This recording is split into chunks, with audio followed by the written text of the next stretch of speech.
બનાસકાંઠા પોલીસની મોટી કાર્યવાહી। છાપી રજોસણા રોડ પર ખેતરમાંથી ઝડપાયું છે અખાદ્ય ઘી। એસઓજીએ 358 ડબ્બા અખાદ્ય ઘી છે તે જપ્ત કર્યું છે। મુંબઈ સપ્લાય કરવાનું હતું નેટવર્ક। પોલીસે 3.49 લાખનો મુદ્દામાલ જપ્ત કર્યો છે। આરોપી પોલીસ પકડથી દૂર છે। આરોગ્ય સાથે ચેડા કરવા તત્વો સામે પોલીસે લાલ આંખ કરી છે। તો છાપી રજોસણા રોડ પર આવેલા એક ખેતરમાં દરોડા પાડી અખાદ્ય ઘીના 358 ડબ્બા સહિતની કુલ 3.49 લાખનો મુદ્દામાલ જપ્ત કરવામાં આવ્યો છે। પ્રાથમિક તપાસમાં સામે આવ્યું છે કે અખાદ્ય ઘીનો જથ્થો મુંબઈ મોકલવાની તૈયારી ચાલી રહી હતી। આ દરમિયાન આ ઘી માર્કેટમાં ઘૂસે તે પહેલા જ પોલીસે દરોડો પાડીને કૌભાંડનો પર્દાફાશ કર્યો છે। તો બીજી તરફ ફૂડ વિભાગની ચકાસણી પહેલા જ પોલીસે ઘીને અખાદ્ય જાહેર કરી દેતા અનેક કાર્યવાહી બાદ ફૂડ વિભાગને જાણ કરતા અનેક તર્ક વિતર્ક સર્જાયા છે। તો ભેળસેડિયા બેફામ લોકોના આરોગ્ય સાથે ક્યાં સુધી રમત રમવામાં આવશે તે મોટો સવાલ છે। કિશોર જોડાયા છે ફોન લાઈન પર વધુ માહિતી આપવા માટે। કિશોર, જે પ્રકારથી ભેળસેડિયા તત્વો બેફામ થયા છે, શું વધુ માહિતી આ સમગ્ર મામલે? ચોક્કસથી ફરી એકવાર વડગામ તાલુકાના છાપી નજીકના ખેતરમાંથી એસઓજીએ રેડ કરીને અખાદ્ય ઘીનો જથ્થો છે તે ઝડપી પાડવામાં આવ્યો છે। અગાઉ પણ છાપી નજીકથી અનેકવાર અખાદ્ય ઘીનો જથ્થો ઝડપાયો છે।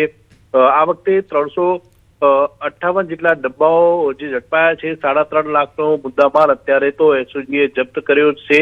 વડગામ તાલુકાના રજોસણ ગામ પાસેના ખેતરમાં કેટલાક સમયથી અખાદ્ય ઘીનો જથ્થો પડ્યો હતો અને એસઓજીને બાતમીના આધારે એસઓજી ત્યાં પહોંચી હતી અને આ જથ્થો સીઝ કર્યો હતો। એસઓજી પોલીસની તપાસમાં સામે આવ્યું છે કે મુંબઈ આ જથ્થો મોકલવાનો હતો। મુંબઈ જથ્થો મોકલાય તે પહેલા જ અત્યારે તો એસઓજીએ અખાદ્ય ઘીનો જથ્થો ઝડપીને કાયદેસરની કાર્યવાહી હાથ ધરી છે। સમગ્ર મામલે ફૂડ વિભાગને જાણ કરતા ફૂડ વિભાગની ટીમ આવતીકાલે ચકાસણી કરશે અને સેમ્પલ લેશે અને સેમ્પલ લીધા બાદ સમગ્ર મામલો જે છે તે સામે આવશે અને આ વેપારી સામે કાયદેસરની કાર્યવાહી થઈ જશે। પરંતુ એસઓજીએ જ્યારે રેડ કરી તે દરમિયાન એસઓજીને કોઈ પણ વેપારી મળ્યો નથી અને માત્ર અખાદ્ય ઘીનો જથ્થો જે મળ્યો છે તેને લઈને પણ અનેક તર્ક વિતર્ક થઈ રહ્યા છે। તે ઉપરાંત ફૂડ વિભાગની ચકાસણી વિના જ ઘીના જથ્થાને અખાદ્ય જાહેર કરી દેતા પણ અનેક તર્ક વિતર્ક થઈ રહ્યા છે। અત્યારે તો પોલીસે મુંબઈ પહોંચે તે પહેલા જ કોઈ પણ બ્રાન્ડ અને લેબલ વગરનો આ ઘીનો જથ્થો ઝડપીને વધુ કાર્યવાહી હાથ ધરી છે। જી બિલકુલ કિશોર, આભાર સમગ્ર માહિતી બદલ। તો ભેળસેડિયા છે તે બેફામ થયા છે, વધુ કાર્યવાહી કરવામાં આવી રહી છે। વડોદરાની એમએસ યુનિવર્સિટી ફરી એકવાર વિવાદોમાં આવી છે। એબીવીપી દ્વારા આયોજિત સંસ્કાર સંગમ કાર્યક્રમમાં એક વિદ્યાર્થીનીનો ડાન્સનો વિડીયો સોશિયલ મીડિયા પર વાયરલ થતા ખળભળાટ મચી ગયો હતો, જેને લઈને વિદ્યાર્થીનીએ સોશિયલ મીડિયા પર વિડીયો પોસ્ટ કરીને માફી માંગી હતી અને અનેક સવાલો પણ ઉઠાવ્યા હતા। આ વિડીયોમાં રડતા રડતા વિદ્યાર્થીનીએ કહ્યું હતું કે મેં કોઈ અશ્લીલ કપડાં નહોતા પહેર્યા, પરંતુ માત્ર સાડી પહેરીને મારી કલા રજૂ કરી હતી। મેં કોઈ દેશદ્રોહ નથી કર્યો। હા, કદાચ ગીતની પસંદગીમાં ભૂલ હોઈ શકે, જે બદલ હું માફી માંગુ છું। આ લોકોએ મારી મેન્ટલ હેલ્થ વિશે વિચાર્યું પણ નથી। વડોદરામાં અને દેશમાં બીજા ઘણા મુદ્દાઓ છે, તેને છોડીને મને નિશાન બનાવી છે। ન તો હું એબીવીપી વાળાને જાણું છું કે ન એનએસયુઆઈ વાળાને। મારે કોઈ રાજકીય સંગઠન સાથે પણ સંબંધ નથી।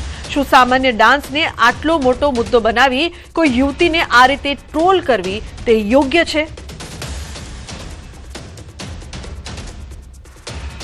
बहुत सारे लोग बोल रहे हैं कि मैंने वडोदरा की संस्कारी नगरी में पता नहीं ऐसा क्या कर दिया या अश्लीलता फैला दी है, जबकि मैंने उसमें सिर्फ नॉर्मल साड़ी पहनी हुई थी। हाँ ठीक है, मेरा सॉन्ग सिलेक्शन गलत था सॉन्ग का, इसके लिए मैं आप लोगों से माफी मांगती हूँ। पर ये इतनी भी बड़ी बात नहीं होगी जिसको आपने इतना बड़ा हवा मचा दिया है, जैसे कि मैंने कोई देशद्रोह कर दिया हो।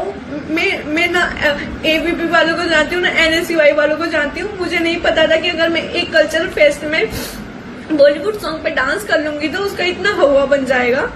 मुझे पता होता था मैं ऐसा कुछ करती ही नहीं। और ये जो एनएसयूआई वाले हैं जिन लोगों ने ये इतना फैला दिया है, इन लोगों ने मेरी मेंटल हेल्थ के बारे में बिल्कुल नहीं सोचा। कोई अश्लील कपड़े नहीं पहने थे, मैंने एक सिंपल साड़ी पहनी थी।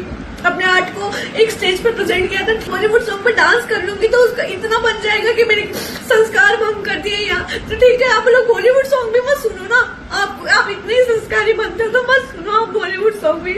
कि आप इस वीडियो को शेयर करें और उन लोगों तक पहुंचाएं जो किसी भी लड़की के बारे में सोचते नहीं है कि उस पे क्या बीतेगी, ऊपर बस लोगो लगा देंगी, अश्लीलता फैलाई जा रही है।